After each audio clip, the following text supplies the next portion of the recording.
Hello, hello, नमस्कार, नमस्कार। Hello, hello, hello, hello, नमस्कार, नमस्कार। जी, थैंक यू।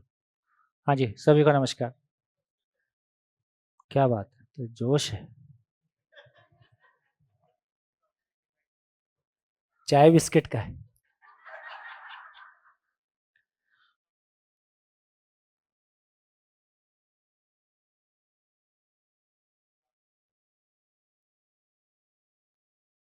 मैं बेसिकली यूपी से हूँ। अच्छा,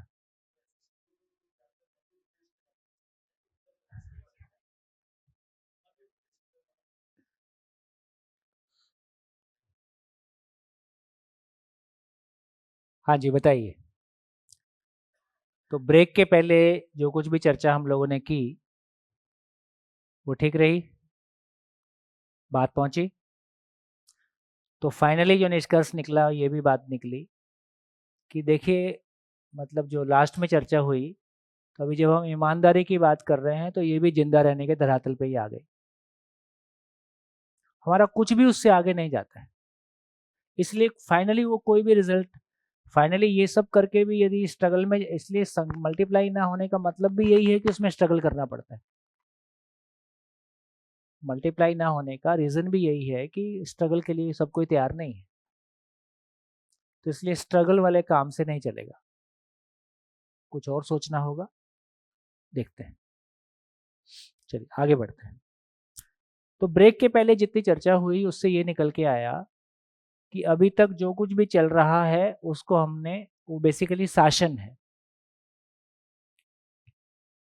और ये एनजीओज क्यों चलानी पड़ती हैं कि कोई खाना छोड़ रहा है, कोई खाना उसको लेके जा रहा है? क्योंकि शायद हम जो समझ हमको शुरू से देने की ज़रूरत थी या दे पाना चाहिए था, वो नहीं दे पाए, तो फिर ये बहुत कुछ ऐसा हो रहा है। जब आदमी अपने तन मन धन का सदुपयोग नहीं कर रहा है, तो खाने का, घर का क्या सदुपयोग करेगा? हमारी ज़िंदगी का ही सदुपयोग नहीं हुआ, हमारी ज़िंदगी ही ऐसी निकल गई, हमारी जीवन क्षमताओं का सदुपयोग नहीं हुआ, सोचने समझने की क्षमताओं का सदुपयोग नहीं हुआ, फिर खाना-पीना, मकान, ये सब तो बहुत छोटी बात है। उससे बड़ा नुकसान हो रहा है, उसको कैसे बचाया जाए? यदि ये बड़ा नुकसान बच जाता है, तो बाकी सारी चीज़ें अपने आप सेट हो जाएँगी। तो अब थोड़ा-सा उस तरफ चलते हैं। तो अब तक की सारी चर्चा में ये निकल के आया कि मानव की जगह में तो कहीं व्यवस्था का दर्शन होता नहीं है। व्यवस्था का दर्शन हमको प्रकृति में हुआ, और प्रकृति में हम सभी इकाइयों का आचरण व्यवस्था के अर्थ में है। इसलिए ये पूरी कायनात, ये पूरी सृष्टि अपने आप में एक व्यवस्था का स्वरूप दिखाई देता है। मानव भी इसी व्यवस्था का प्रोडक्शन है। लेकिन मानव और बाकी इकाइयों में फ़र्क है। क्या फ़र्क है? एक पत्थर अपने आचरण के साथ है, इसके लिए उसको कोई स्कूल जाना नहीं पड़ता है। एक गाय अपने आचरण के साथ है, इसके लिए उसको कोई ट्रेनिंग और कोई स्कूल जाने की आवश्यकता नहीं है। लेकिन मानव एकमात्र इकाई ऐसी है जिसमें सोचने समझने की क्षमता है, लेकिन उसको कोई सिखाएगा, समझाएगा, तो वो उस तरफ जाता है। मतलब मानव जाति के पास 2 रास्ते हैं। एक रास्ता वो है कि जो चीज़ परंपरा में उपलब्ध होती है, वो अपने से बड़ों के माध्यम से, परंपरा के माध्यम से हमको उपलब्ध हो जाती है। बहुत कम श्रम में, बहुत कम मेहनत में हम बड़ी उपलब्धियों को पा लेते हैं। ऐसे आज एक बच्चा पैदा होता है, वो मेडिकल कॉलेज जाता है, वो डॉक्टर हो जाता है, वो इंजीनियरिंग कॉलेज जाता है, इंजीनियर हो जाता है ना? घर में पैदा होता है, गुजराती बोलने लगता है, लेकिन गुजराती भाषा एक दिन में बनी होगी क्या? जब ये भाषा पहली बार बनी होगी तो कितना लंबा समय लगा होगा? तो इसका मतलब है कि जब कोई चीज़ पहली बार धरती पे अवतरित होती है, किसी मानव समाज में अवतरित होती है, तो उसके आने की यात्रा अलग है। और जब कोई चीज़ समाज में उपलब्ध रहती है और नई पीढ़ियाँ उस समाज में आती हैं, तो वो उसको कैसे पा लेती हैं, उसकी कहानी। आवाज़ है? हेलो? है? तो जैसे ये भी सोचने की बात है कि सभी मानव में सुख की चाहना किसने फिट कर दी? कभी ऐसा ख्याल आता है कि नहीं आता? सभी मानव सुखी क्यों होना चाहते हैं? ये भी एक सोचने की बात है। ये भी एक सोचने की बात है कि आदमी में सोचने की ताकत सीमित है कि असीमित है? असीमित है। खाना खाने से मिलने वाली ताकत सीमित है कि असीमित है? सीमित है। इससे यह सिद्ध होता है कि खाना खाने से विचार की ताकत तो नहीं आती। खाना खाने से विचार की ताकत आती होती तो वो असीमित नहीं हो सकती थी, वो सीमित ही होती, क्योंकि खाना खाने से मिलने वाली ताकत सीमित है। यदि खाना खाने से आती होती तो बादाम खाने वाले के विचार अलग टाइप के होते, और गुजरात में मीठा ज्यादा खाते हैं तो यहाँ कुछ विचार अलग टाइप के हो जाते। मांसाहारियों के विचार अलग टाइप के हो जाते हैं। शाकाहारी व्यक्ति खराब व्यवहार का देखा जा सकता है, मांसाहारी व्यक्ति जो सामान्य व्यवहार होता है उसमें अच्छा देखा जा सकता है। ऐसा हो सकता है कि नहीं? ऐसा हो सकता है ना? सामान्य जो शिष्टाचार है, अंदर क्या चलता है वो अलग बात है, लेकिन सामान्य शिष्टाचार यदि देखेंगे एक मांसाहारी व्यक्ति का शाकाहारी की तुलना में बेहतर हो सकता है। तो इससे ये सिद्ध होता है कि खाने का, हम बोलते जरूर रहे हैं कि जैसा खाए अन्न वैसा रहे मन। क्या ठीक लगता है, जैसा खाए अन्न वैसा रहे मन, कि जैसा रहे मन वैसा खाए अन्न?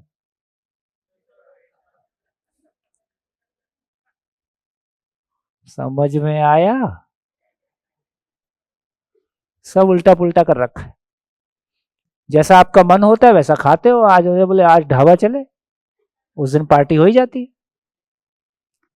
तो आपका मन है, किसी के संपर्क में आप आए और आपका मन बदल गया, शाकाहारी से मांसाहारी हो गए, मांसाहारी से शाकाहारी हो गए। अन्न बड़ी चीज है कि मन बड़ी चीज है? तो छोटी चीज बड़ी को प्रभावित करेगा कि बड़ी चीज छोटी को प्रभावित करेगा? तो बड़ी चीज छोटी चीज को प्रभावित करेगा। ये ठीक है कि खराब खाना खा लिया, मिर्ची का खा लिया, कुछ और खा लिया, उससे पेट खराब हो सकता है, उससे मन को खराब लग सकता है।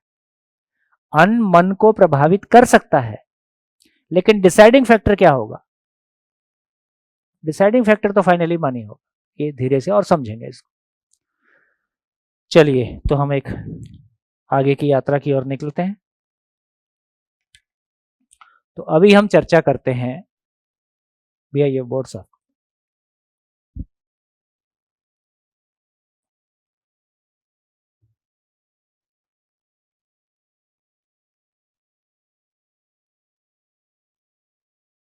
कितना इंटरेस्टिंग है ना। 99.99% लोग पूरी दुनिया में केवल जिंदा है।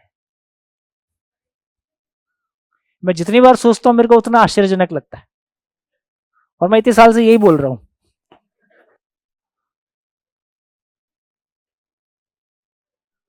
है? हाँ, वही तो सम्मोहन है। इसलिए कोई स्ट्रगल करने की आवश्यकता नहीं है ना। नेचर में कोई स्ट्रगल नहीं कर रहा। हाथी सबसे ज्यादा खाता है, शाकाहारी है, सबसे ज्यादा खाता है, कोई खेती नहीं करता है, कभी भूख से मरा नहीं है। हम ये 2 रोटी मुश्किल से सुबह खाते हैं, 2 रोटी शाम को खाते हैं, 4 कपड़े पहनते हैं, उसमें इतने परेशान है, जबकि हमारी इतनी बड़ी क्षमता, इतना सक्षम शरीर, तब यह हाल।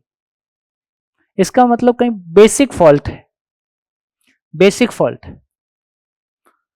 चलिए, तो हम चर्चा करते हैं, पूरी नेचर की तरफ ही चलते हैं कि यार ये सब हो कैसे रहा है।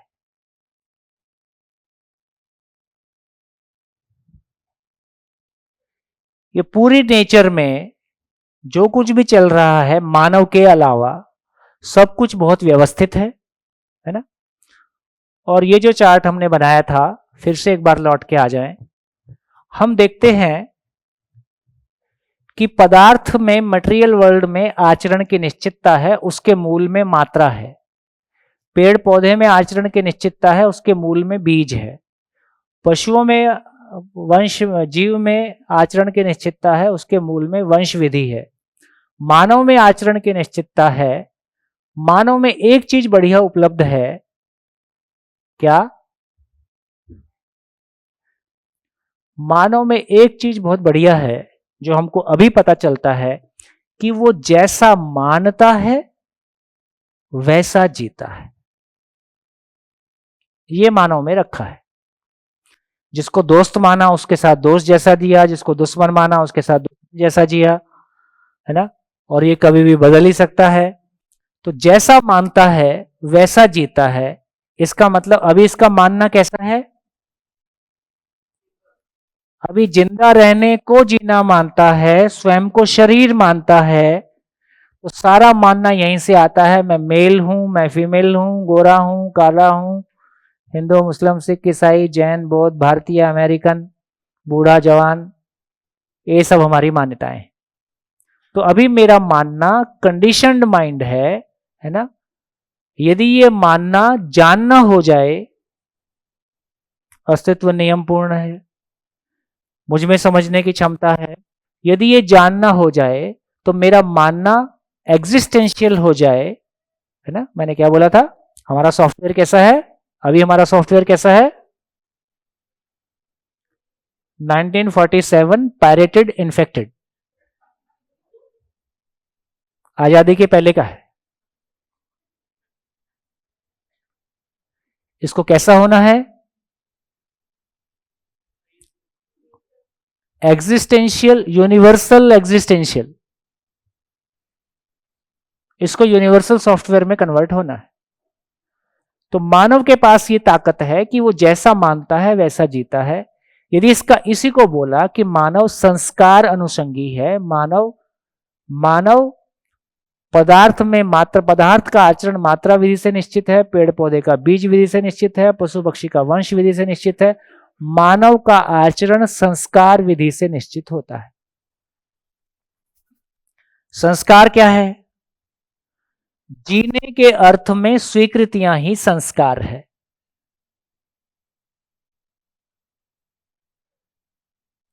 जीने के अर्थ में स्वीकृतियां ही संस्कार है, बोलने के लिए नहीं। हमारी बोलने वाली स्वीकृतियां अलग है। हम बोलते वो हैं जिससे बोलने से सम्मान मिले। जीते वो हैं जो हमारी चेतना का स्तर, हमारी मानसिकता का स्तर होता है। तो हम अपनी मानसिकता को, चेतना को, हमारी समझ को जीते हैं। तो जीने के अर्थ में जो स्वीकृतियां हैं, क्या स्वीकृतियां हैं? मैं स्त्री हूं, मैं पुरुष हूं, है ना, अमीर हूं, गरीब हूं, जो भी हमने मान रखा। तो मानव संस्कार के हिसाब से जीता है।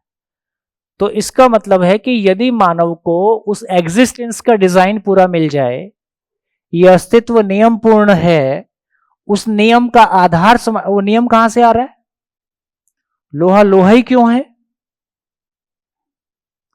यदि यह पता चल जाए कि यह सृष्टि कहां से आ गई, ये सारा एटम मॉलिक्यूल कहां से आ गया, ये सारी जो कुछ भी चल रहा है इतना व्यवस्थित कैसे चल रहा है, यदि ये पूरा ही बॉक्स खुल जाए, तो मूल बात क्या बोली थी?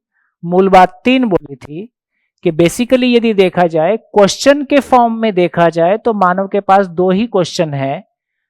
क्यों जीना है, कैसे जीना है।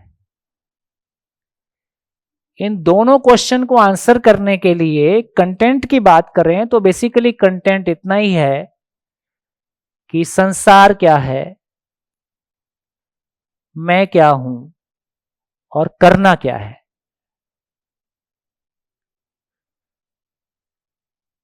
करना क्या है? संसार मतलब ये पूरी कायनात, है ना। तो क्या बोला था? समझना होल टू पार्ट होता है। होल समझ में आता है तो पार्ट समझ में आता है। जीना पार्ट टू होल होता है। जी, मेरे को समझ आ गया, मेरे को जीना समझ में आ गया, तो मेरा जीना कैसा होगा? मैं अपने परिवार के साथ जीऊंगा। परिवार के साथ जीने में कॉन्फिडेंस आएगा तो आपको बता दूंगा भाई हो सकता है। तो समाज को हम क्या बताना चाह रहे हैं? समाज को इतना ही तो बताना है कि जिया जा सकता है। तो मैंने मेरे परिवार में प्रयोग करके देखे, मैंने मेरे मित्र परिवारों में प्रयोग करके देखे, उनके साथ बात करके देखा, अपने आप से बात करके देखा कि ये काम करता है कि नहीं करता है। काम करता है तो आपको भी बता दिया भी काम करता है। तो इसका मतलब ये हुआ कि फाइनली हम कह रहे हैं कि संसार क्या है, संसार आ कहां से गया और मैं क्या हूं। यदि होल समझ में आ जाए, पार्ट समझ में आ जाए, तो पार्ट समझने का मतलब क्या है? पार्ट समझने का मतलब ही है कि होल में उसका रोल क्या है। पार्ट समझने का मतलब ही है कि होल में उसका रोल क्या है। होल में जो इसका रोल है वो ही करना है, तो करना निकल के आ गया। अप्रिशिएट नहीं करते हो?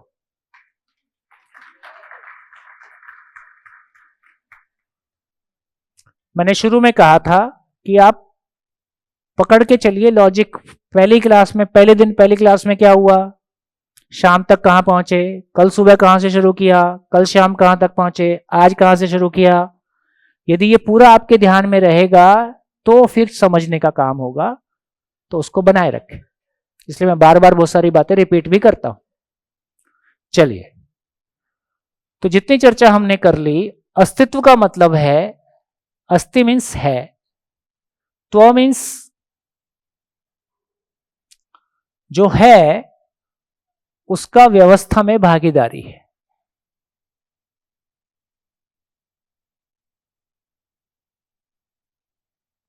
जो भी कोई चीज नेचर में है उसका कोई रोल है, उसकी कोई व्यवस्था में भागीदारी है, तो उस तरह से हम उस चीज को पहचानते हैं। क्या क्या है,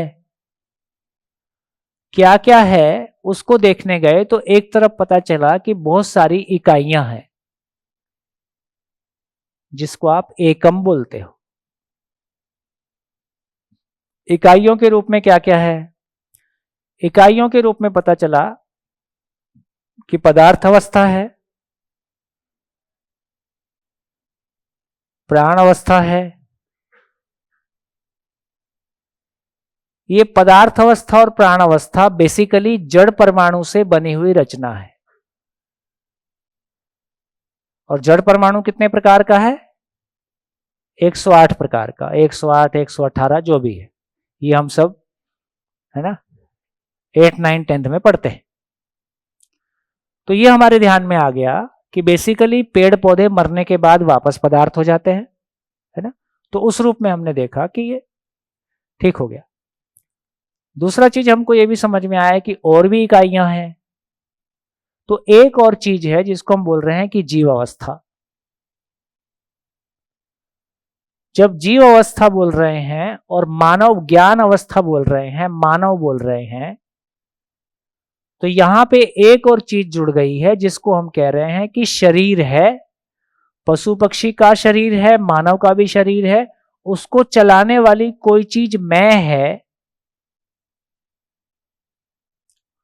और ये मैं नाम की चीज एक ही प्रकार का है।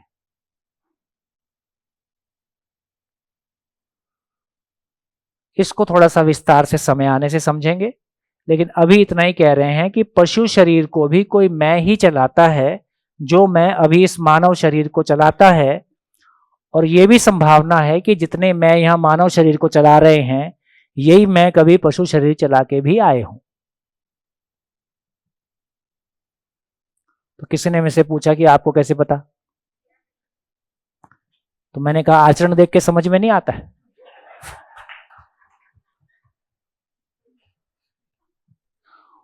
शरीर बदला, धंधा वही कर रहे हैं, धंधा उतना ही है। पशु साथ साथ क्यों रहते हैं? पशुओं में भी सामाजिकरण की प्रक्रिया पाई जाती है। सोशलाइजेशन पशुओं में भी होता है। क्यों साथ रहते हैं? भय, भोजन, प्रजनन,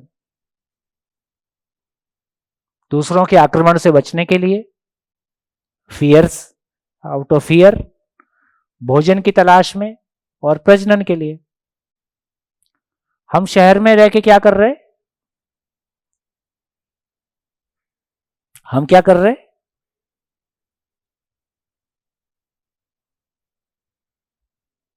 नहीं, बोलना अच्छा नहीं लग रहा है। हम कर यही रहे, भय, भोजन और प्रजनन। बाकी कभी कभी विश्व शांति पे सेमिनार कर लेते हैं, प्रैक्टिकली इतना ही कर पा रहे। विश्व शांति बाद में होगी, घर में नहीं हो रही, मन में नहीं हो रही, है ना। तो बाकी हमारी चाहनाओं में है कि विश्व शांति हो जाए, समाज भय से मुक्त हो जाए, प्रकृति में संतुलन हो जाए, सबको खाना मिल जाए, है ना। लेकिन प्रैक्टिकली देखें, रोजमर्रा की जिंदगी देखें, तो हम कोई जॉब करते हैं, जॉब से कुछ पैसे आ जाते हैं, उसके आधार पे हमारा घर चल जाता है, उसके आधार पे आने वाली पीढ़ी आ जाती है। टंकी टंकी प्रोग्राम। तो ये पूरा यदि इकाई को देखें तो इतनी दुनिया है। तो जितनी भी सारी इकाइयां हैं उनको लगभग हम 4 भाग में देख सकते हैं: पदार्थ अवस्था, प्राण अवस्था, जीव अवस्था और ज्ञान अवस्था। पदार्थ अवस्था, प्राण अवस्था केवल जड़ परमाणु के हैं, और पेड़ पौधे मरने के बाद वापस पदार्थ हो ही जाते हैं।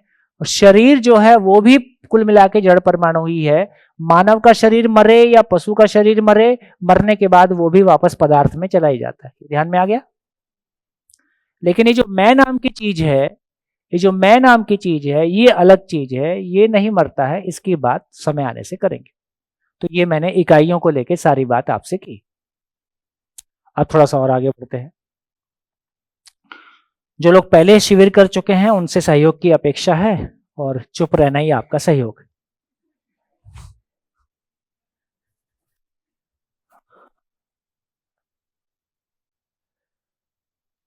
तो अब यदि आगे बढ़ें, तो मैं वो लोग जो पहली बार शिविर कर रहे हैं उनसे पूछ रहा हूं, इस हॉल में अब हम क्या ढूंढ रहे हैं? हम ये ढूंढ रहे हैं कि चारों अवस्थाओं की सभी एकम, मानव को अभी छोड़ दीजिए, सभी एकम में आचरण की निश्चितता है, आचरण की निरंतरता है, और वो आचरण की निरंतरता व्यवस्था के अर्थ में है। इसलिए ये पूरी सृष्टि अपने आप में एक व्यवस्था का स्वरूप है। तो हम ये समझने की कोशिश कर रहे हैं कि आखिर भाई ये सब कुछ चल कैसे रहा है, इसको कौन चला रहा है, ये सब कुछ इतना नियंत्रित कैसे है, इतना ऑर्गेनाइज्ड कैसे है। और इसको समझने के क्रम में यदि मानव को देखते हैं, तो मानव भी व्यवस्थित होना चाहता है कि अव्यवस्थित रहना चाहता है? व्यवस्थित होना चाहता है ना? मानव भी व्यवस्थित होना चाहता है। और आदिकाल से, जब से आदमी जंगल में रहते आया, पहले से व्यवस्थित हुआ है कि नहीं हुआ है? हुआ ही है। कम से कम जिंदा रहने के मामले में व्यवस्थित हो गया है। जिंदा रहने के मामले में व्यवस्थित हो गया है। जिंदा रहने पे विजय पाने के बाद समझ में आया यार ये जीना तो नहीं हो रहा है। तो हम आगे की तलाश में हैं। तो जितनी यात्रा हमारी पूरी हुई उसके लिए धन्यवाद। यहां पहुंच के पहचाना कि यात्रा अभी शेष है, उसको समझने की कोशिश कर रहे हैं। तो मानव भी कैसे व्यवस्थित होगा, तो मानव को समझ में आने की जरूरत है कि होल समझ में आता है तो पार्ट समझ में आता है। तो जब तक होल समझ में नहीं आएगा, तब तक ये पार्ट समझ में नहीं आएगा, तब तक इस पार्ट की होल में क्या रोल है वो समझ में नहीं आएगा, तब तक मेरी जिंदगी में मेरे को करना क्या है ये समझ में नहीं आएगा। खाखरा फाफरा से काम नहीं चलेगा।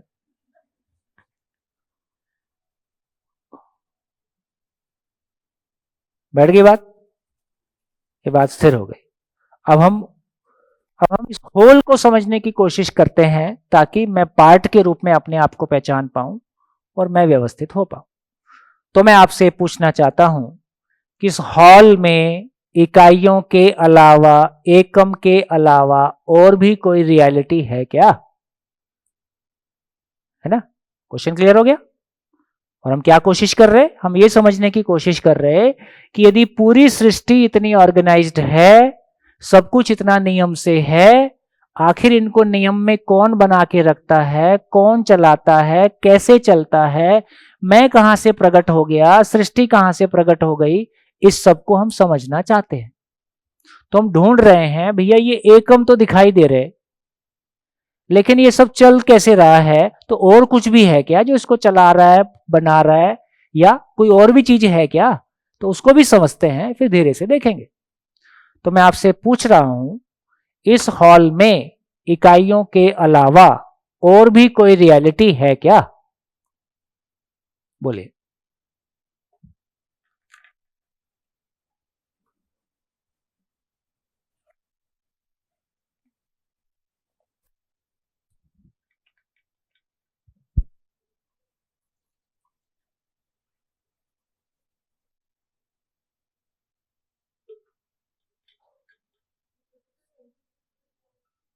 माइक ले लीजिए।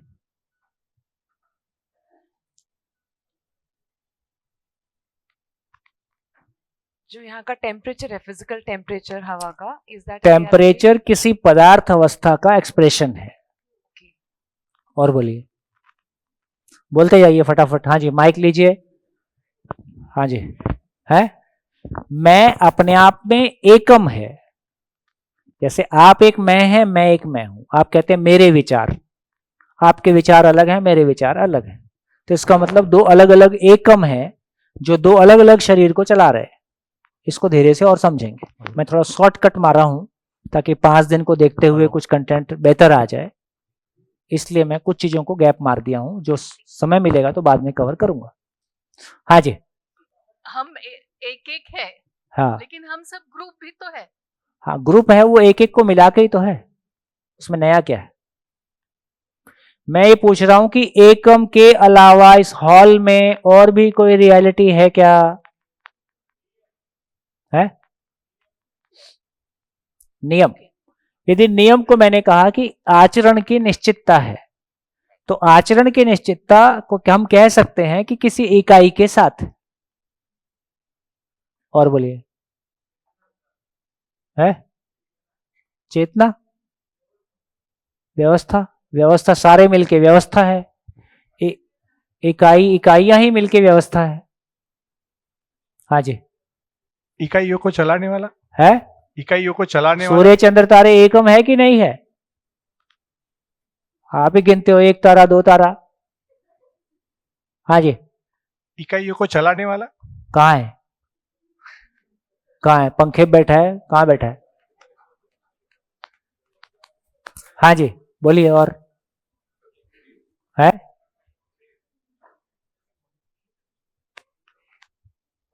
ठीक से बताइए, कहाँ स्पेस है?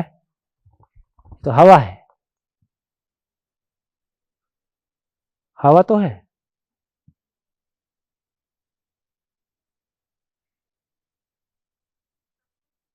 है प्रकृति का तो मतलब ही है कृति। कृति का मतलब रचना, रचना का मतलब 4 अवस्थाएं।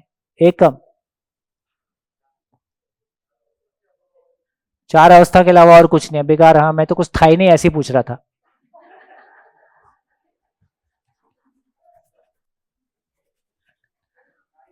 है समय, ये देखो समय। समय क्या चीज है? बदलते जा रहा है। समय बदल रहा है कि इकाइयां बदल रही हैं? समय की इकाई बदल रही है। ये भी बहुत गहरी कंडीशनिंग है सर। ये देखो, एक मिनट, अभी अभी थोड़ा सा बोल देता हूं बस। जैसे मीटर क्या है, फुट क्या है? मेजरमेंट है, लंबाई को नापने का, है ना। तो लंबाई को नापने का जैसे फुट एक मेजरमेंट है, उसी तरह से क्रिया को नापने का मेजरमेंट का नाम टाइम है। तो 4 अवस्थाएं कुल मिला के, चारों अवस्थाएं बदल रही हैं विद रेफरेंस टू टाइम। ने ये बदल रही हैं, उसके रेफरेंस को हमने टाइम पहचाना है। तो टाइम के हिसाब से ये नहीं बदलती हैं, ये बदलती हैं, उसको हम टाइम के रूप में पहचानते हैं। तो पांचवा, टाइम कोई चीज नहीं है, फुट कोई चीज नहीं है, हमारा बनाया हुआ मेजरमेंट है। इसका मतलब टाइम अपने, अभी के लिए बोल रहा हूं कि टाइम अपने आप में कोई रियलिटी नहीं है। अभी कोई बात नहीं, लिख लीजिए, एक्सेप्टेबल नहीं है सर। अभी मैं कह रहा हूं कि जैसे ये समझ में आ रहा है आपको कि नहीं आ रहा, फुट रियलिटी है कि फुट हमारी आपकी बनाई हुई सुविधा है? रियलिटी क्या है? आम रियलिटी है, नीम रियलिटी है, पेड़ रियलिटी है, गाय रियलिटी है, सूरज रियलिटी है, चंद्रमा रियलिटी है, मैं रियलिटी हूं, कैमरा रियलिटी है, बॉटल रियलिटी है, लंबाई चौड़ाई ये फर्श है, ये रियलिटी है। फुट क्या है? धीरे धीरे धीरे धीरे कुछ और ध्यान में आने वाला है। चलो इसी को खोल देते हैं, आप भी क्या याद रखोगे? सर हाँ, ये चारों इकाइयों को चलाने वाला फोर्स जो है वो प्रेजेंट है यहाँ। कहाँ है? कहाँ है? तभी चलेगा ये चारों जो वो इकाई चलेगा तो चलेगा भाई। यहाँ बताओ, हॉल में कहाँ है? नहीं, वैसे ये पंखा चल रहा है लेकिन इलेक्ट्रिसिटी दिखाई नहीं देती। इलेक्ट्रिसिटी समझ में आ रही है। हाँ। इलेक्ट्रिक हाथ लगाओ तो बिल्कुल समझ में आती। हाँ, वो और बात आपको सही है। कंफ्यूजन हो तो लगा के देख लो।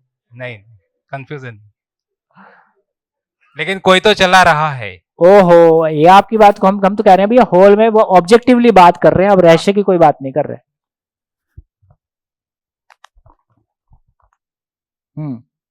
चलो पहले टाइम से निपट ले।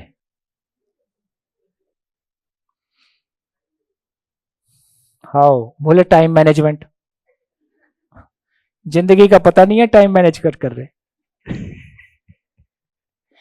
जिंदगी के लक्ष्य का पता नहीं है, टाइम मैनेजमेंट करो। टाइम मैनेजमेंट करके क्या करो, इतना ही कर सकते हो, थोड़ा पैसा बढ़ जाएगा जो आपके अंतिम संस्कार में काम आएगा।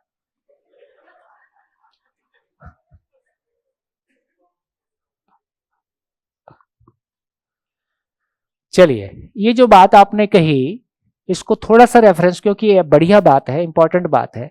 देखो, एक बात ये ध्यान में आती है कि मैं जीना चाहता हूं, पक्का जीना जो है उसके साथ होगा कि जो नहीं है उसके साथ होगा?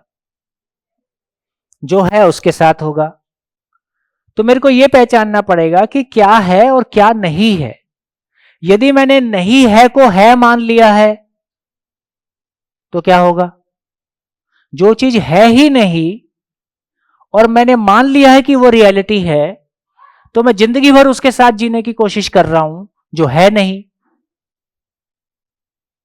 ये कंफ्यूजन हो जाएगा। तो पहले ये पहचानने की कोशिश करते हैं कि क्या है। तो इसको समझने के लिए अब जो भी कुछ है उसको हम किसी शब्द से पहचानते हैं। ये ठीक है? जो भी कुछ है उसको हम किसी शब्द से पहचानते हैं। शब्द का कोई अर्थ होता है। ये ठीक है? जैसे मैं एक शब्द लेता हूं, वाटर। वाटर का मीनिंग क्या है? पानी।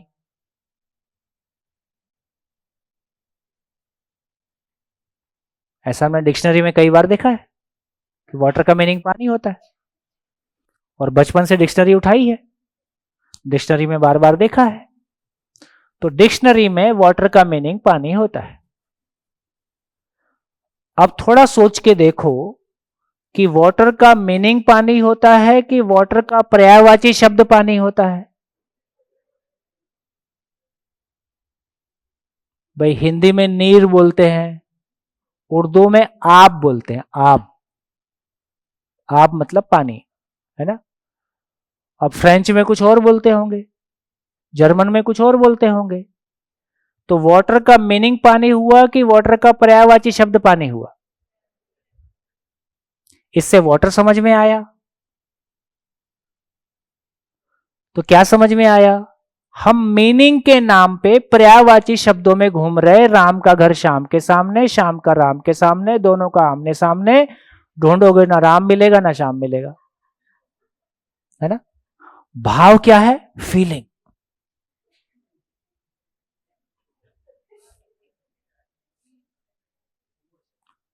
इमोशन, एहसास है। तो ऐसा बोल के हम सारी जिंदगी शब्दों में घूम रहे हैं, ना भाव समझ में आया नहीं, इसलिए अपनों से दुख पाया है। अपने आप से दुख पाया है, अपनों से दुख पाया है। तो क्या समझ में आया? वाटर का मीनिंग पानी है कि वाटर का पर्यायवाची शब्द पानी है? हम मीनिंग के नाम पे शब्द के बदले शब्द में घूम रहे, इसलिए जिंदगी नहीं मिली है। इससे यह समझ में आया कि वाटर का मीनिंग पानी नहीं होता। वाटर का मीनिंग है जिससे प्यास बुझ जाए। प्यास बुझाने वाली जो वस्तु है उसका नाम पानी है। प्यास पानी से ही बुझता है, ना दूध से बुझता है, ना शराब से बुझता है, ना देसी गाय के घी से बुझता है। कुछ भी कर लो, पानी ही चाहिए। तो इससे समझ में आया कि पानी एक ऐसी रियलिटी है नेचर में, है ना? अद्भुत रियलिटी है। पानी की महिमा को समझेंगे तो पानी एक ऐसी रियलिटी है जो पदार्थ अवस्था की प्यास बुझाता है, प्राणावस्था की प्यास बुझाता है, जीवावस्था की बुझाता है, ज्ञानावस्था की बुझाता है और सारी गंदगी धो देता है।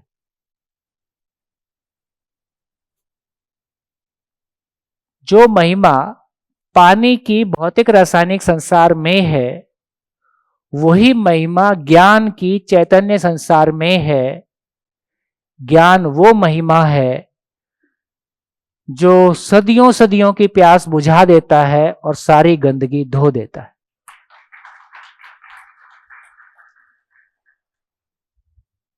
फिजिकल वर्ल्ड में पानी जैसी कोई दूसरी चीज नहीं है जो खुद बिना चिपके,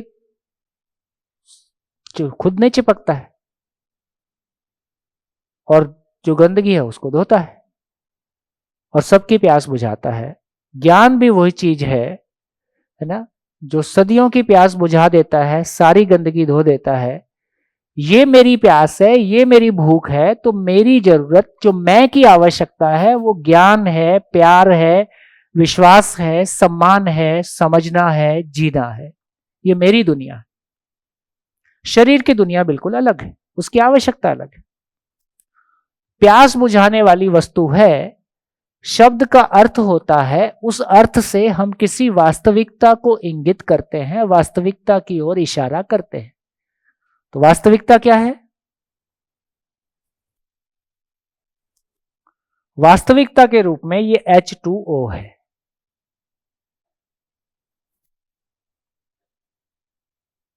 जब भी वास्तविकता की बात करेंगे, हमको परमाणुविक स्वरूप तक जाना होगा, तभी हम उसके मूल को पहचान सकते हैं।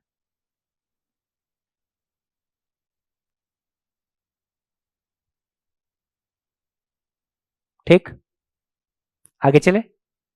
क्या गलती समझ में आई?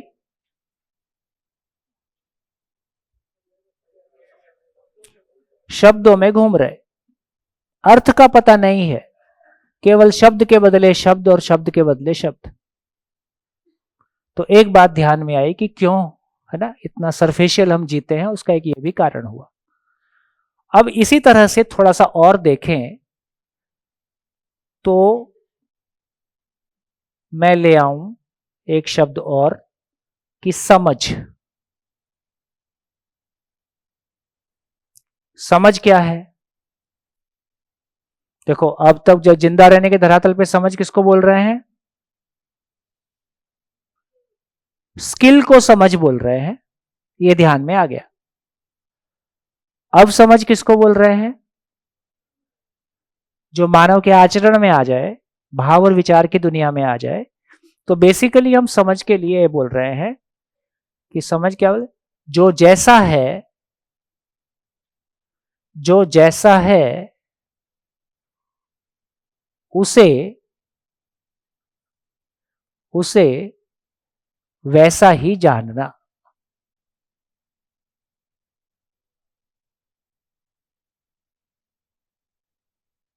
क्या क्या है? क्या क्या है? चार अवस्थाओं के रूप में सारी सच्चाइयां हैं। और भी कुछ होगा, उसको भी लिख सकते हैं। तो जो वास्तविकता है अस्तित्व में, उसको जैसा है वैसा पहचानना, इसका नाम समझ है।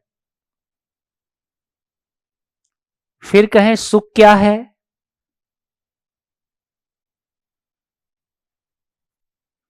सुख क्या है?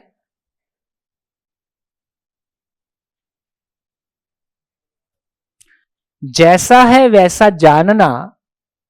वो जो जानना है, उसको जो स्वीकारना है, वो जो स्वीकारना है वही सुख है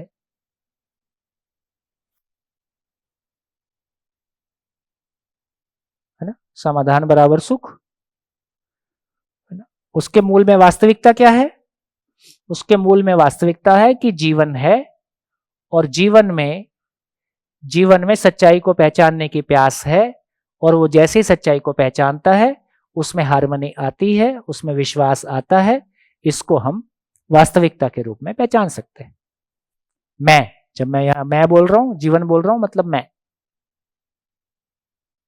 कौन खुश होता है? शरीर खुश होता है कि मैं खुश होता हूं? मैं खुश होता हूं। बढ़िया, यहां तक ठीक लग रहा है?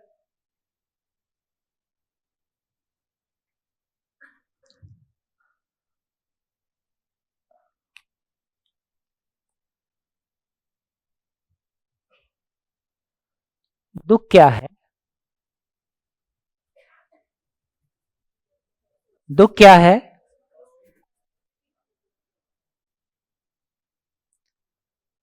हो क्या रहा है? हो क्या रहा है वो समझना है। हो ये रहा है कि जो जैसा है, जो जैसा है उसे अन्यथा मान लेना।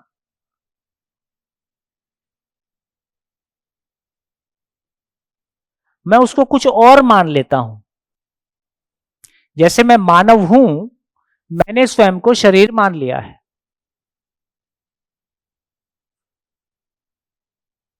है ना? गाड़ी का साइज बड़े होने से मैंने सफलता मान लिया है। पैसा होने को मैंने सफलता मान लिया है। पद होने को सफलता मान लिया है। सब कुछ होने के बावजूद भी अपने भीतर वो खालीपन रहता ही है। इसका मतलब मान लिया है, हो नहीं रहा है। तो दुख का मतलब है जो जैसा है उसको अन्यथा मान लेना। जैसे मैं कहूं समझ क्या है, उसके स्थान पे मैं रखता हूं कि भ्रम क्या है। भ्रम क्या है?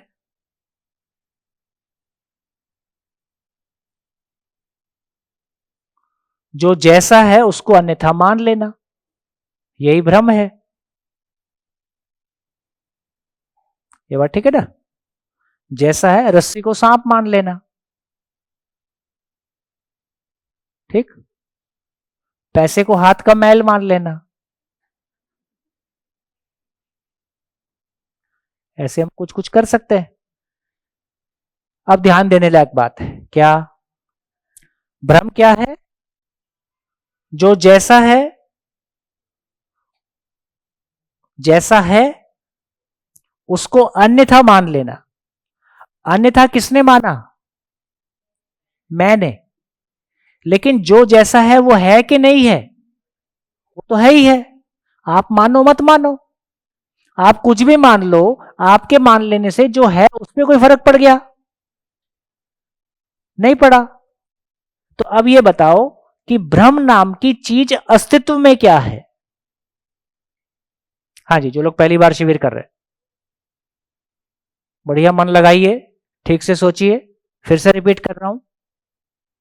जब मैं समझ कह रहा हूं तो जो है उसको वैसा जानना 4 अवस्थाओं के रूप में है। जब मैं कह रहा हूं कि भ्रम क्या है? जो जैसा है उसको अन्यथा मान लेना। तो भ्रम नाम की एग्जिस्टेंस में रियलिटी क्या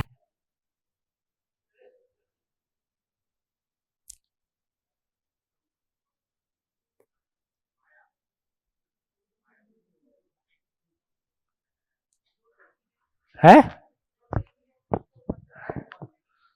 सर, भाई भ्रम भ्रम तो वो है जब तब अन्यथा जो मान लिया है हाँ, वही भ्रम है। अन्यथा जो मान लिया वो भ्रम है, वो मेरी खोपड़ी में है, ठीक? रियलिटी में नेचर में क्या चीज है भ्रम के नाम की? अज्ञानता जो है वही है। अज्ञानता। भ्रम नाम की कोई चीज है नहीं वहां। नेचर में कुछ नहीं है, एग्जिस्ट नहीं करता। ये समझने की बात। जोरदार तालियां। नेचर में बॉटल है, ग्लास है, कुर्सी है, गाय है, बकरी है, शेर है, सूरज है, धरती है, चांद है, सितारे हैं, है ना? कोई ऐसी चीज है जिसका नाम भ्रम हो? इसका मतलब रियलिटी है। रियलिटी को मैं नहीं समझा, मैंने कुछ मान लिया, लेकिन रियलिटी तो अपनी जगह है। तो भ्रम नाम की नेचर में कोई चीज नहीं है, मैं नहीं समझा, इसका नाम भ्रम है। कितने लोगों तक बात पहुंची? गुड। कोई कंफ्यूजन? इससे यह समझ में आया कि भ्रम नाम की कोई चीज एग्जिस्ट नहीं करती है। जब भ्रम नाम की कोई चीज एग्जिस्ट नहीं करती है, नेचर में कोई चीज नहीं है, तो ये दुख नाम की चीज नेचर में कोई है क्या? तो दुख नाम की कोई चीज अस्तित्व में नहीं है।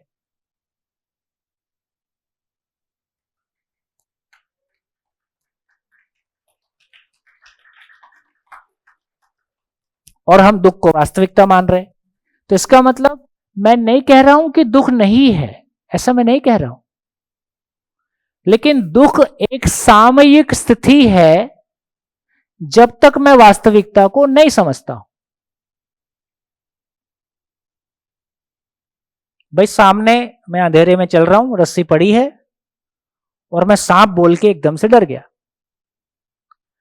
फिर लाइट जलाई तो रस्सी थी। तो उतनी देर के लिए जब तक मैं उसको रस्सी के रूप में नहीं पहचाना तब तक मैं डरा हुआ था, और रस्सी पहचानते ही मैं ठीक हो गया। इसका मतलब दुख क्या है? नियम को ना पहचानना ही दुख है। अस्तित्व नियम पूर्ण है, उस नियम को ना पहचानना ही दुख है। तो बेसिकली दुख नाम की कोई चीज एग्जिस्टेंस में नहीं है। मेरे ना समझने की स्थिति का नाम, जो कि सामयिक है, जैसे समझता हूं ठीक हो जाता है। तो इसका मतलब दुख नाम की कोई रियलिटी नहीं है, एक स्थिति है जब मैं वास्तविकता को नहीं समझा हूं।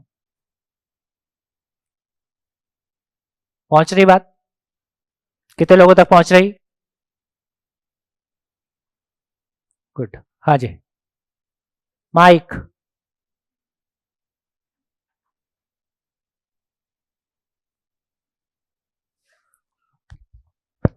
सर जैसे आपने बताया हम रस्सी रस्सी के एग्जाम्पल से अगर ले तो वो दुख नहीं है, वो भ्रम है। लेकिन जैसा हम देखते हैं कि कहीं एक्सीडेंटली हमारे फैमिली में किसी की डेथ हो गई तो हम उसको तो दुख के बेस में ही लेंगे ना, उसमें हम कैसे उसको कैसे भ्रम मानेंगे? वो तो हम दुख ही समझेंगे। तो इसका एक मतलब ये हुआ, देखो ये एग्जाम्पल बहुत बढ़िया है और समझने लायक है। इससे ये समझ में आता है कि प्रकृति में नियम काम करता है।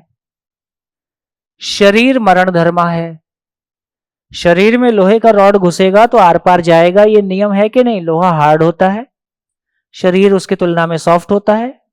नियम से घुसेगा कि नहीं घुसेगा? नियम से ही घुसेगा, और घुसेगा तो शरीर नहीं रहेगा।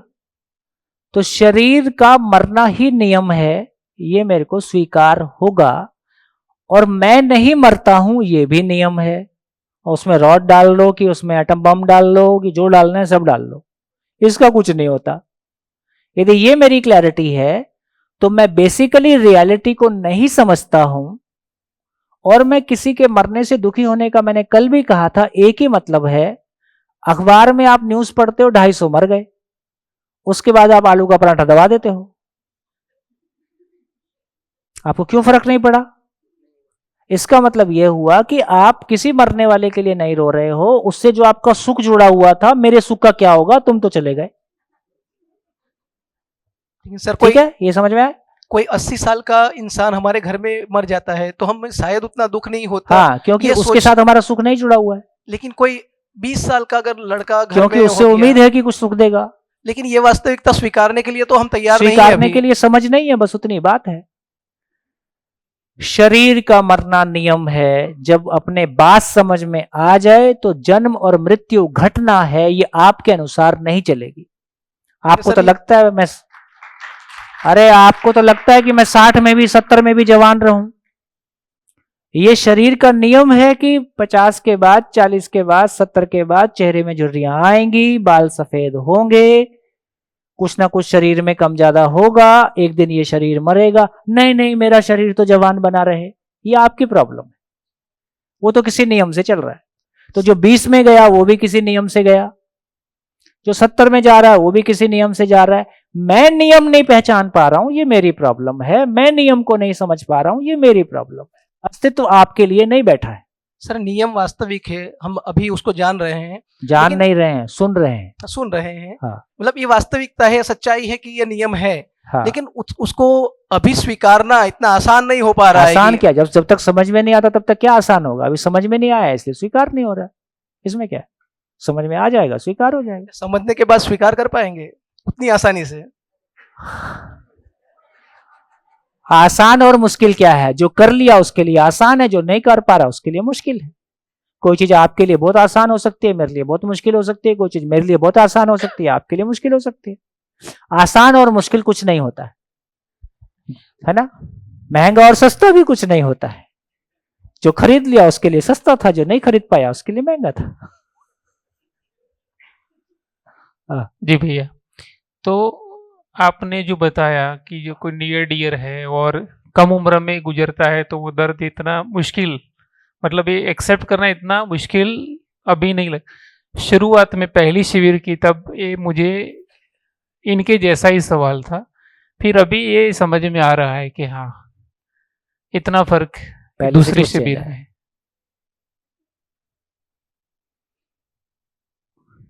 जिंदगी कुछ बढ़िया चीज है, कीमत चुकाओ, मिलेगी। कीमत चुकाना पड़ता है। हाँ जी, कितने लोगों तक ये बात पहुंची? क्या क्या पहुंची बताओ? हाथ है। दुख का कोई अस्तित्व नहीं है। दुख नाम की कोई रियलिटी इस एग्जिस्टेंस में एग्जिस्ट ही नहीं करता है। भ्रम नाम की कोई रियलिटी इस एग्जिस्टेंस में एग्जिस्ट ही नहीं करता है। वास्तविकता ही एग्जिस्ट करता है, नियम ही एग्जिस्ट करता है। मेरा वास्तविकता को, नियम को ना समझ पाने की जो सामयिक स्थिति है, उसी का नाम भ्रम है, उसी का नाम दुख है। खत्म। जी सर, जो मैं समझ पा रहा हूँ वो मैं शेयर कर रहा हूँ, खाली मेरी समझ सही है कि नहीं वो मैं जानना चाहता हूँ। कल आपने जैसे कहा था कि स्वीकृति में ही सुख है और अस्वीकृति से दुख है, तो जो मैं समझ पा रहा हूँ इनके प्रश्न से कि जन्म और मरण प्रकृति का नियम है। इस नियम की मैं अगर स्वीकृति कर लेता हूँ तो सुख है, अगर मैं अस्वीकृत करता हूँ कभी मरण तो हो ही नहीं सकता, तो मेरा या मेरे आसपास मेरे से जुड़े जितने भी लोग हैं उनकी मृत्यु कभी पहले कभी बाद में होनी ही है। ये प्रकृति का नियम है। अगर मैं इस नियम को अस्वीकृत करता हूं उसी में मेरा दुख है, जो मैं समझ पा रहा हूं। बस, तो इसको मैं और थोड़ा एक लाइन जोड़ देता हूं। मैं समझ जाता हूं तो स्वीकार हो ही जाता है। राइट, इतनी बात। क्या ठीक है? बिल्कुल ठीक, ठीक। बिल्कुल ठीक। मैं समझ जाता हूं तो स्वीकार हो ही जाता है। जैसे हमारे साथ एक बढ़िया घटना घटी। हमारे एक मित्र हैं, उनके मदर को एक दिन हम रात को पहुंचे तो घर में सब रो रहे थे। क्या हुआ भाई? वो मदर को कैंसर निकला है और लास्ट स्टेज। तो आदरणीय नागराज जी, वो एक वैद्य भी थे, तो हम लोग रात को गाड़ी से निकले और वो 250 किलोमीटर दूर रहते थे अमरकंटक में। उनकी दवाई वाई लेके आए और उस दवाई की वजह से वो 4 महीने और 4-6 महीने और जिंदा रही। अब जिस दिन डेथ हुई उस दिन घर में कोई नहीं रो रहा था। जिस दिन जिंदा थी उस दिन रो रहे थे। डेथ हुई तो सब सुकून में थे। क्या हो गया भाई? जिस दिन पहली बार पता चला उस दिन मानसिक रूप से कोई भी तैयार नहीं था कि ये चली जाएंगी। और जब ये पता चला कि कैंसर है और ये कष्ट लगातार पाएंगी और इस कष्ट का कोई इलाज नहीं है, अब इनका चले जाना ही ठीक है, तो जिस दिन वो चली गई उस दिन सब सुकून में थे। इसका मतलब हम मरने से सुखी दुखी हो रहे कि हम प्रक्रिया को नहीं समझ पा रहे इसलिए सुखी दुखी हो रहे? प्रक्रिया को नहीं समझ पा रहे इसलिए सुखी दुखी हो रहे। तो क्या समझ में आया? अस्तित्व में भ्रम नाम की कोई चीज नहीं है, अस्तित्व में दुख नाम की कोई चीज नहीं है, अस्तित्व में केवल वास्तविकताएं हैं। वो वास्तविकताएं अपने आप में हार्मनी में है। उस हार्मनी को समझने की ताकत मानव में है। उस हार्मनी को समझ जाता हूं तो मैं उत्सवित ही रहता हूं, खुश ही रहता हूं। खुशी अस्तित्व में है, सुख अस्तित्व में है, दुख अस्तित्व में नहीं है। इसलिए दुख को कितने लोग पाना चाहते हैं? जो है उसकी पहचान है, जो है उसकी निरंतरता है, जो है वो सबको स्वीकार है। दुख कितने लोगों को स्वीकार है? नहीं स्वीकार। दुख की निरंतरता संभव है? नहीं संभव है, क्योंकि वो है ही नहीं। तो दुख नहीं है, इसलिए मैंने पहले भी कल भी कहा कि दुख नाम की चीज नहीं है। केवल मेरे को उसको उस परिस्थिति को हैंडल करने की मेरी योग्यता नहीं है, तो मेरी अयोग्यता का नाम दुख है।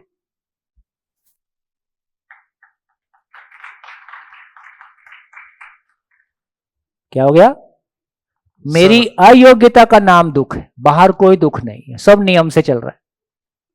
सर जैसे आपने बताया कि दुख नहीं है, बिल्कुल क्लियर है उसके लिए, क्या बात है। बट सुख भी वैसी चीज है ना? हाँ, ऐसी तो फंसती है गाड़ी, सुख भी ऐसी वही फंसती चीज हुई रहे कि वो ऐसे भी फंसती है।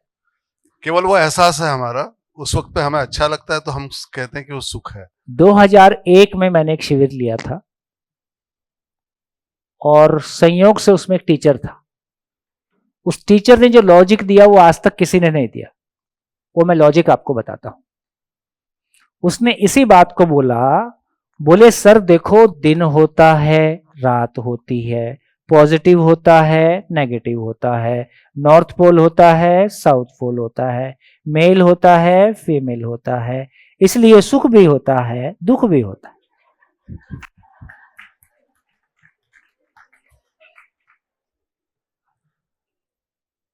ठीक है, अब देखो, इसी को देखो, दिन और रात होता है, ये हमारे लिए अव्यवस्था है कि व्यवस्था है?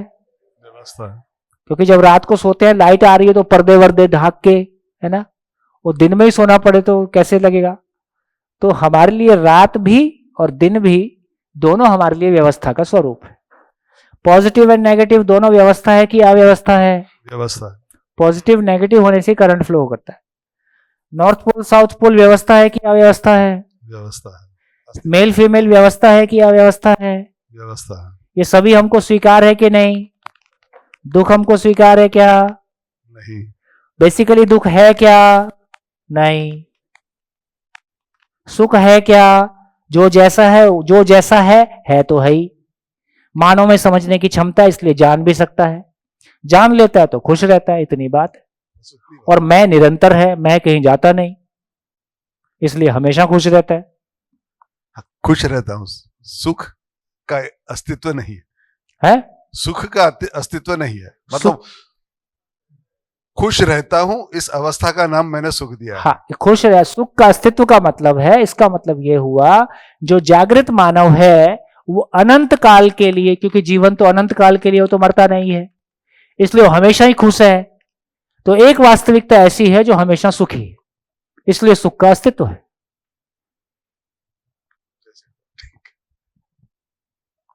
हौले हौले होता है।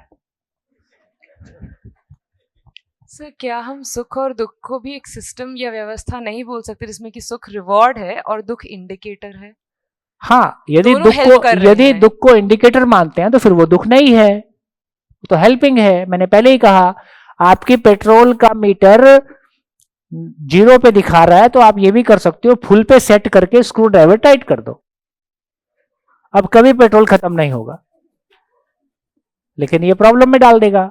इसका मतलब हमारी जिंदगी में जिसको हम दुख कह रहे हैं वो इंडिकेटर है इस बात का कि भाई तुम्हारा समाधान का टैंक खाली हो गया है, अध्ययन करने जाओ, शिविर करने जाओ। हाँ जी, जी पीछे कुछ कहना चाहते। मतलब ये दुख का अस्तित्व नहीं है, उससे एक चीज समझ स्पष्ट हुई अभी, वो मतलब सभा के समक्ष प्रस्तुत करना चाहता हूँ। मैं अगर किसी व्यक्ति की वजह से या किसी परिस्थिति वजह से दुखी हूँ तो वो बात की तरफ ध्यान गया कि उसको हैंडल करने की मेरी क्षमता विकसाने का समय है, बस वही बात। बस, तो उसको धन्यवाद। राइट, उसको धन्यवाद। देखो, आपको एक बढ़िया बात पूछता हूं, आप सारे लोग अपनी जिंदगी में घटी घटनाओं को देखिए और उन घटनाओं को देखिए जिनमें आपने दुख पाया था। उन घटी घटनाओं के बाद जिनमें आपने दुख पाया था, उसके बाद आपकी जिंदगी बदल गई और वो किसी पॉजिटिव डायरेक्शन की ओर चली गई, ऐसे कितने लोग बोल सकते हैं? ठीक हो गया। इससे आप उस घटना को धन्यवाद देंगे जिसमें आपने उस समय दुख पाया था, लेकिन बाद में वो दुखदायी घटना आपकी जिंदगी में किसी नए डायमेंशन को खोल गई। तो अभी यही मानव की जिंदगी में नए डायमेंशन खुलने की प्रक्रिया है। यदि बचपन से हमारी ये क्लैरिटी होगी कि ये इंडिकेटर्स हैं और जिंदगी लर्निंग प्रोसेस है, अभी तो हमने हार जीत, सफल असफल, छोटा बड़ा, है ना, ये सब में कचड़ा करके रखा है। यदि जिंदगी का रियल मीनिंग समझ में आएगा तो जिंदगी एक लर्निंग प्रोसेस है ना, लर्निंग प्रोसेस समझ में आएगा तो दुख की महिमा इंडिकेटर के रूप में समझ में आएगी, इंडिकेटर के रूप में समझ में आएगी तो हमारा लर्निंग प्रोसेस आगे बढ़ेगा, हम उसको दुख फिर नहीं बोलेंगे, इसलिए दुख वैसे ही खत्म हो गया। जी एक बहुत बड़ी चीज में पहले समीर भाई का परिचय करवा दो। देखो हाँ। समीर भाई आपका परिचय कर दो। जरूरत इसलिए है कि लोगों को पता रहे कि भैया कुछ ये सब भी बड़ा बड़ा सोच रहे हैं और कुछ अच्छा सोच, उत्साहवर्धन के लिए जरूरत है। जी सभी को नमस्कार। समीर पंड्या, मैं बड़ौदा के पास सावली से आया हूँ और वहाँ पर ऐसा ही कोई एजुकेशनल कैंपस है, उसके संचालन के साथ जुड़ा हूँ, जहाँ पर इंजीनियरिंग कॉलेज है, आयुर्वेद कॉलेज है, हॉस्पिटल है, स्कूल्स, कॉलेज से लेकर पूरा कैंपस चल रहा है। और हमारे शिक्षकगण भी अभी इस शिविर में है और लगभग शिक्षकगण और आगे विसनगर और राजकोट शिविर में भी जा रहे हैं और विद्या का प्रयास हम लोग हमारे विद्यार्थी और उनके परिवारों तक और समाज तक पहुंचाने में प्रवृत्त हैं। धन्यवाद। तो ऐसे कुछ इंस्टीट्यूशंस हैं जहाँ पे लगातार इस तरह के प्रयास चल रहे हैं। ठीक है, चीजें धीरे धीरे सेट होंगी, लेकिन ये एक आशा की किरण जगी है कि जब किसी भी इंस्टीट्यूशन के ओनर लोगों को इस बात का ध्यान चला जाए, और समीर भाई को लगता था कि मेरे बिना मेरा एम्पायर नहीं चलेगा, सभी को लगता है। तो समीर भाई 1 महीने के वर्कशॉप में दिल्ली गए थे, हापुड़ गए थे जहां कैंपस है, और उस बीच में फिर एक बार रोए थे खुशी के मारे कि मेरे बिना भी मेरा कैंपस चल सकता है, मेरे को पता नहीं था। तो मुझको लगता है कि कल हम सब नहीं रहेंगे तो भी संसार चलता रहेगा, लेकिन हम रहते हुए कितना अपने भीतर गुणात्मक परिवर्तन लाएं ताकि जाते समय भी सुकून रहे और कुछ बेहतर कंट्रीब्यूट कर पाए। तो आपको खूब खूब धन्यवाद जी। ये भैया आपको पर्सनली बताया था, बहुत कम लोगों को पता है। मैं एक छोटे गांव से शहर में आया और पिताजी मेरे फादर ने सुसाइड किया है। तो वो जो मेरे दर्द था, मुझे तब तक उतनी समझ आई थी, शिविर के पहले की बात है 2016 की। तो बार बार ये बहुत हो रहा, आपको भी एक बार बताया, उस वक्त भी मैं हो गया था क्योंकि उस वक्त उतनी समझ नहीं आई थी। बात ये थी कि वो जमीन का मामला था, एक्चुअली उनके दिमाग में वो ऐसे चढ़ गया कि भाई जमीन चली जाएगी, तो मतलब फिर डिप्रेशन में एकदम आ गए। और फिर मैं यहाँ अहमदाबाद में था, घर पे उन्होंने ऐसा कर दिया। तो ये बात मैं पढ़ाता हूँ, एकेडमी अहमदाबाद में है मेरी, स्पोकन इंग्लिश। तो ये मैं मतलब स्टूडेंट को भी बता, ऐसा नहीं, लेकिन अंदर एक चीज जो दर्द दुख देती थी बार बार, वो ये थी कि मैं कुछ नहीं कर पाया। तो ये हमें अभी तक मतलब ये आप समझा रहे थे जब, तब तक यही बात हो रही थी, और अचानक आपने जो समझाया तो एकदम बात खुल गई कि बेसिकली एक कंडीशनिंग थी, वो कंडीशनिंग थी कि ऐसा करना चाहिए ऐसा। लेकिन अभी नियम समझ में आया तो एकदम वो खुला हो गया, और एकदम इतने 16 से अभी तक का जो बाहर था ना, एकदम खुल गया भैया। बहुत बहुत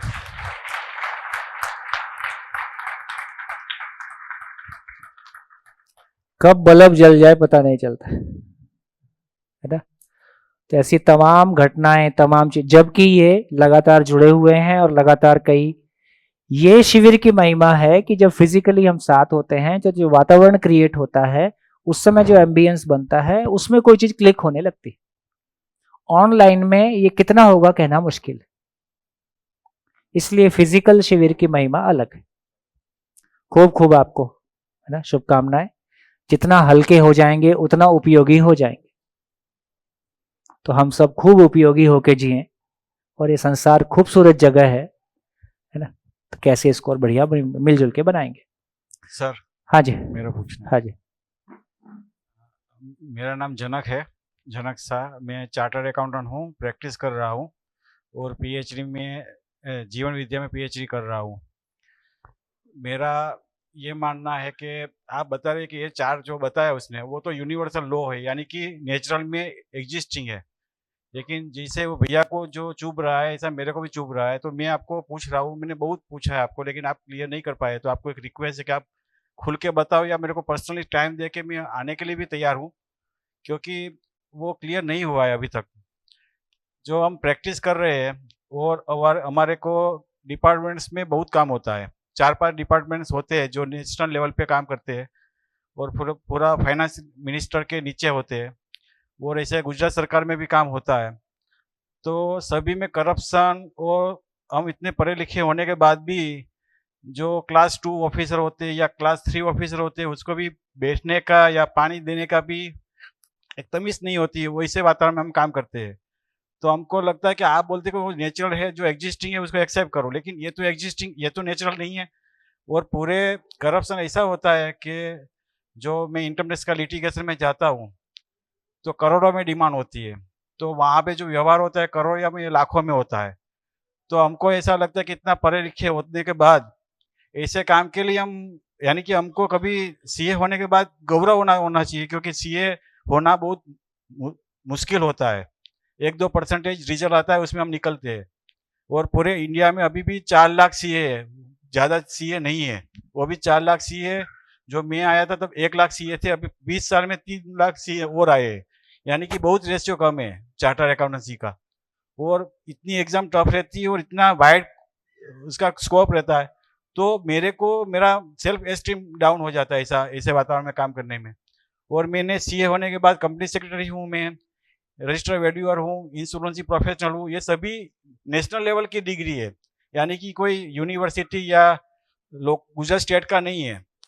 तो इसे आप बोलते हैं कि आप जो है वो एक्सेप्ट कर लीजिए, तो ये तो नेचुरल हो ही नहीं ना कि करप्शन हो, या ये तो कुदरत का कोई कानून नहीं है ना कि सुबह होता है रात होता है। ये तो आदमी का ही, ये क्या बोलते हैं, आदमी का ही क्रिएट किया है और व्यवस्था है, और उसमें हमको काम करना पड़ता है, इसलिए हमको दुख होता है। हम काम नहीं करते तो हमको दुख नहीं होता, और इतना पढ़े लिखे होने के बाद वो काम नहीं करेंगे, यानी कि हमारे प्रोफेशन का काम नहीं करेंगे तो क्या करेंगे, यानी पैसे के लिए नहीं बोल रहे, लेकिन इतना पढ़ा लिखने के बाद क्या मतलब है। तो थोड़ा उसमें प्रकाश पारो तो अच्छा है, क्योंकि सभी बताते, मैंने जीवन विद्या में बहुत लोगों को पूछा है करप्शन के बारे में, लेकिन किसी ने खुल के या किसी ने ऐसा कोई तसल्ली करने वाला कोई जवाब नहीं दिया है अभी तक। तो आपको एक रिक्वेस्ट है कि आप थोड़ा उसमें प्रकाश पारो, या ऐसा है तो मैं आपके वहाँ रायपुर में भी आने के लिए तैयार हूँ, मेरे को कोई परेशानी नहीं है, क्योंकि ये मेरे को चुभता है सर।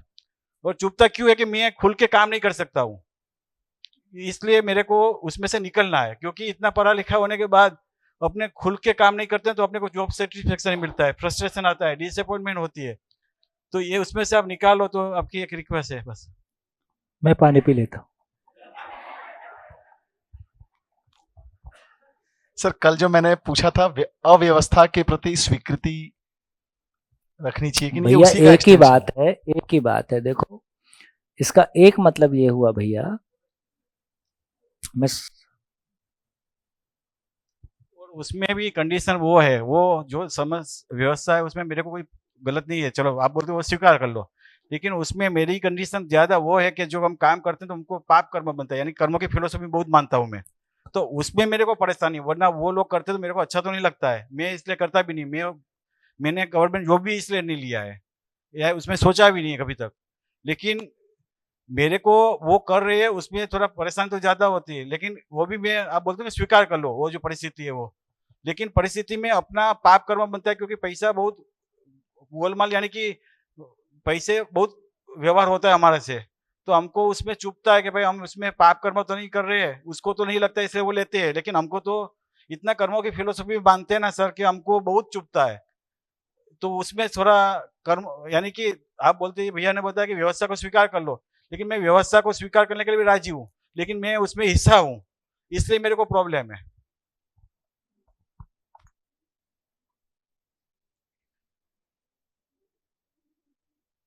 उसमें से आप कितना लेते हो?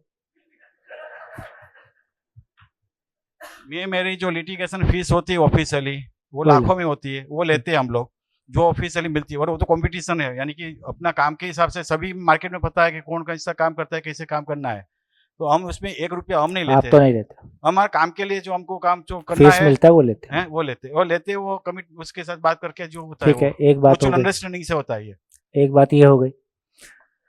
तो इसमें एक बात तो ये हो गई कि भाई उसमें से आपको हिस्सा नहीं ले रहे हो, है ना, तो उस हिस्से वाला पाप तो आपको नहीं लगेगा, एक पाप से मुक्ति हुई। अब दूसरी स्थिति ये है कि जो कुछ चल रहा है,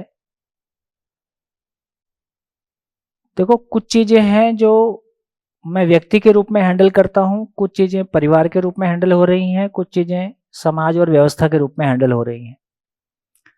मेरे अंदर कोई गलत विचार चलता है लोग का, काम का, तो मैं समझपूर्वक मैं उसको ठीक कर सकता हूं, उसके लिए मेरे को परिवार की परमिशन लेने की जरूरत नहीं।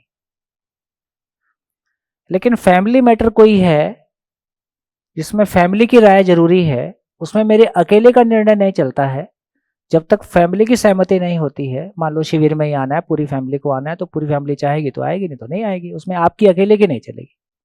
तो कुछ निर्णय ऐसे हैं जिसमें परिवार की सहमति के बिना नहीं हो रहा है, कुछ निर्णय ऐसे हैं जिसमें कि समाज की सहमति, समाज का अपना एक शादी ब्याह लेन देन ये सब चलता है, उसमें मेरे बदलने से नहीं बदल रहा है। फिर व्यवस्था का अपना है, और व्यवस्था भी जब कोई है तो उसके इंटरनेशनल लिंकेजेस हैं, उसकी भी अपनी कहानी है। तो इससे ये समझ में आया कि मैं कहाँ खड़ा हूं और क्या अपेक्षा करता हूं।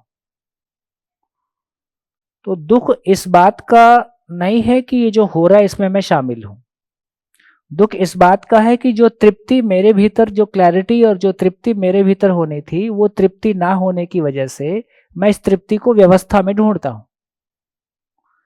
मैं उसमें से नहीं ले रहा हूं। यदि ये बहुत क्लियर हो गया तो आप उस पाप के भागीदार नहीं बन रहे हो, आप एक सिस्टम में काम कर रहे हो, अपनी मेहनत का पैसा ले रहे हो, ठीक।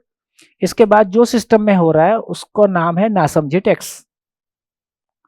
कि या तो आप ये कर सकते हो कि आपको लगता है कि आपकी योग्यता के अनुसार आपकी आवश्यकताओं को आपने पहचान लिया है, आपकी आवश्यकताओं को पहचान के अब आप दूसरों से प्रभावित नहीं हो रहे हो, और आपकी आवश्यकताओं को पूरा करने का आप कोई दूसरा मैकेनिज्म बना रख सकते हो, तो आप इसमें से एग्जिट कर जाओ।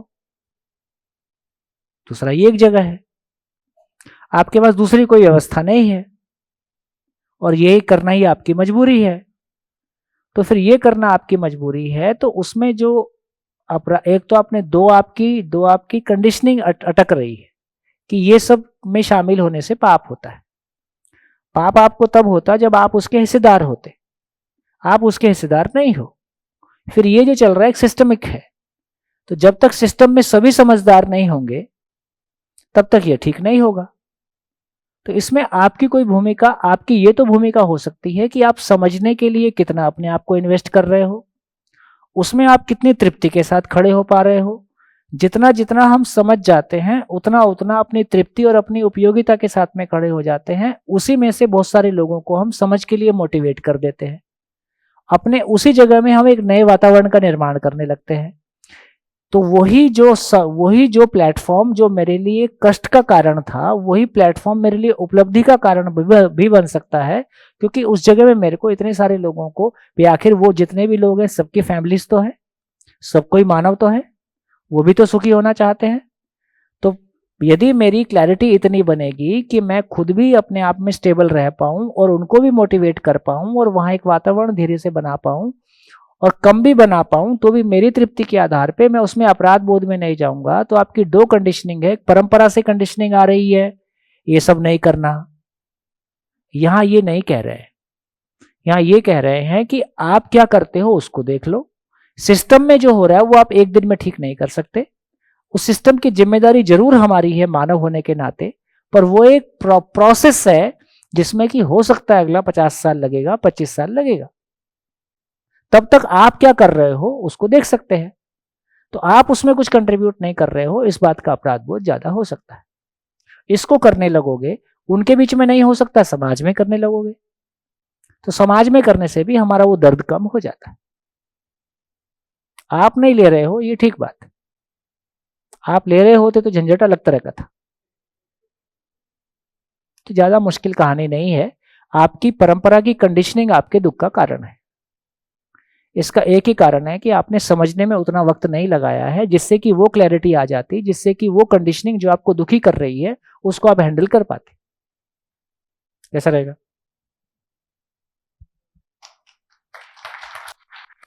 हाँ, मेरा टॉपिक अभी पूरा नहीं हुआ है,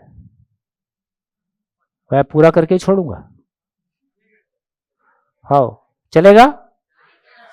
5-10 मिनट और, ताकि इसको एक बार पूरा कर दूं। तो देखिए क्या समझ में आया? दुख का अस्तित्व नहीं है, भ्रम का अस्तित्व नहीं है, ईर्ष्या का अस्तित्व नहीं है। ईर्ष्या क्या है? द्वेष क्या है? स्नेह की कमी। तो मेरे को स्नेह पूर्वक जीना नहीं आता है, इसका नाम द्वेष है। द्वेष अपने आप में कोई रियलिटी नहीं है। तो जितने भी नेगेटिविटी है वो अपने आप में कोई रियलिटी नहीं है। जैसे गुस्सा एक भाव है कि नहीं? गुस्सा भाव है कि अभाव है? गुस्सा भाव नहीं, भाव मीन्स भाव, भाव मीन्स होना, होना मीन्स निरंतरता। गुस्से की निरंतरता नहीं है, इसलिए गुस्सा कोई भाव नहीं है, गुस्सा कोई भाव नहीं है। वो भाव के ना होने का नाम है, वो स्नेह के ना होने का नाम है, अपनी क्षमता की कमी का नाम है, अपनी अक्षमता का प्रदर्शन ही क्रोध है। तो इससे पता चला कि जितने भी नेगेटिव शब्द हमारे पास हैं उसका भी अस्तित्व नहीं है, केवल सच्चाई को ना पहचानने की स्थिति का नाम है। अब एक आध शब्द और ले लेते हैं। अंधेरा। अंधेरा क्या है? अंधेरा क्या है? तो बेसिकली प्रकाश की कमी है। अंधेरा क्या है? जब हम कोई चीज को नहीं देख पा रहे, तो हमारी चमड़े की आंख की देखने की एक कैपेसिटी है, उससे जब कम प्रकाश है तो मेरे को चीज नहीं दिखाई दे रही है ना। हम बोलते हैं कि उल्लू अंधेरे में देखता है ना। तो मानव ट्रांसप्लांट ऑपरेशन करा ले, एक आंख उल्लू का, एक मानव का,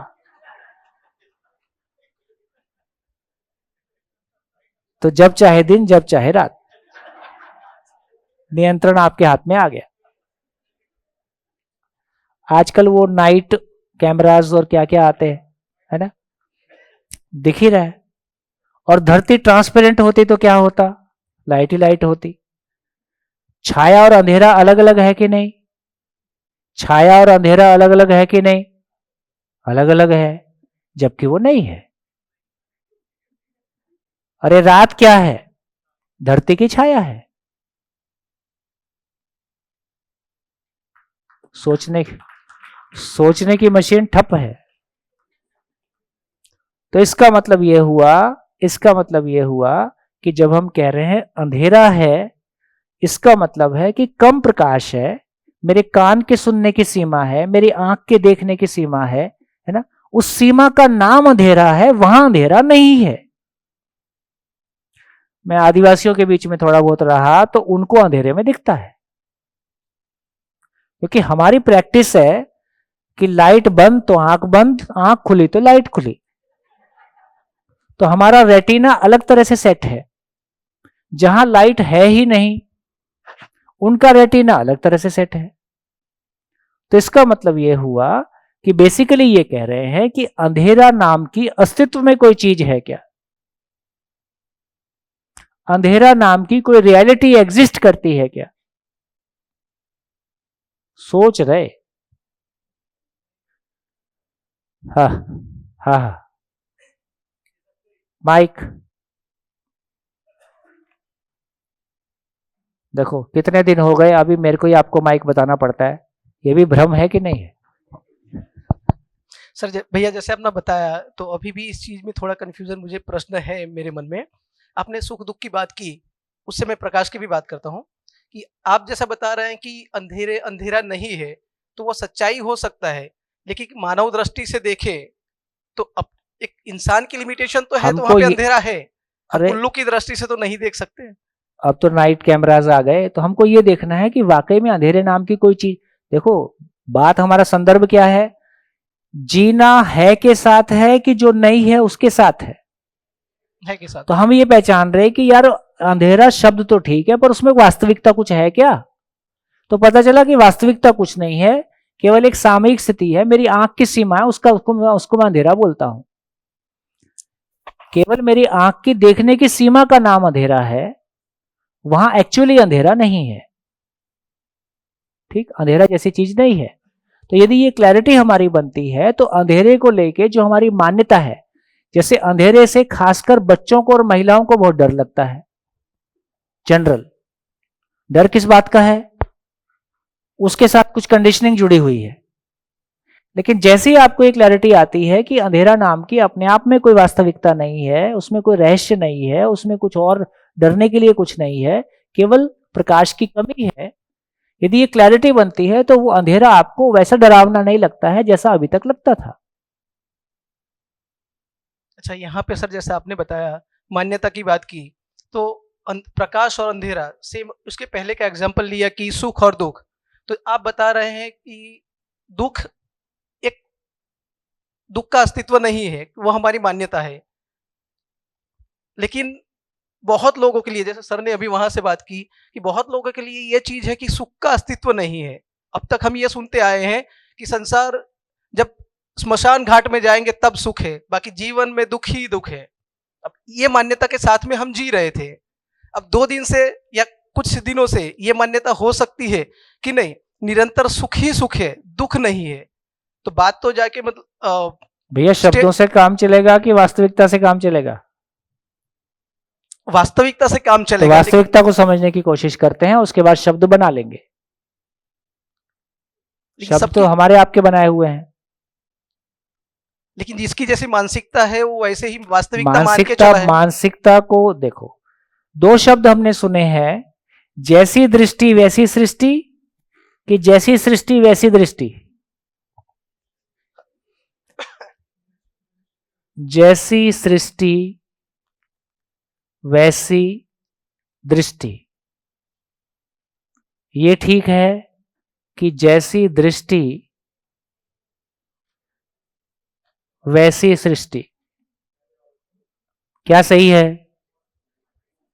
पहले वाला सही है। पहले वाला सही है। तो आपकी दृष्टि का तो कोई भरोसा है नहीं, कब आपको घटाओं में जुल्फे दिखने लगे, लेकिन उधर कुछ जुल्फ है नहीं। तो इससे यह समझ में आया कि सृष्टि के अनुरूप दृष्टि हो जाए, इसका नाम ज्ञान है, इसका नाम समझ है, इसका नाम सुख है, इसका नाम एजुकेशन है। समझ में आया? बैठो।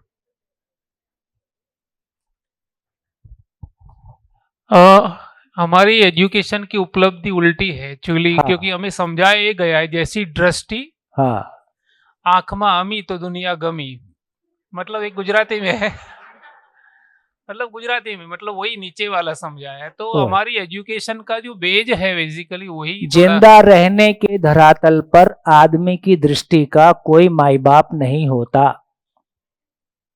वो कब क्या देख ले उसका कोई भरोसा नहीं, सब हवा में। तो सृष्टि निश्चित है, तो सृष्टि के अनुरूप दृष्टि हो जाए, इतने ही काम की बात है। यही एजुकेशन का मतलब है, यही धर्म और अध्यात्म का मतलब है। सब कुछ एक ही मतलब है कि सृष्टि के अनुरूप मेरी दृष्टि हो जाए। इसलिए पहले दिन से मैं आपकी दृष्टि के बारे में कुछ कह रहा हूं। बढ़िया, चलो खाने का टाइम हो गया अब। है?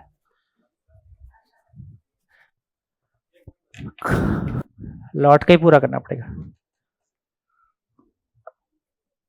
आपने जो बताया ना, अभी रुको, उसको ना अपन पर्सनल करेंगे। हाँ, अभी लौट के हम बात करेंगे कि समय क्या है। समय क्या है? आप सब ले आओ, सब निपटाएंगे। आप ले तो आओ। थैंक यू, नमस्कार। फिर मिलेंगे ब्रेक के बाद।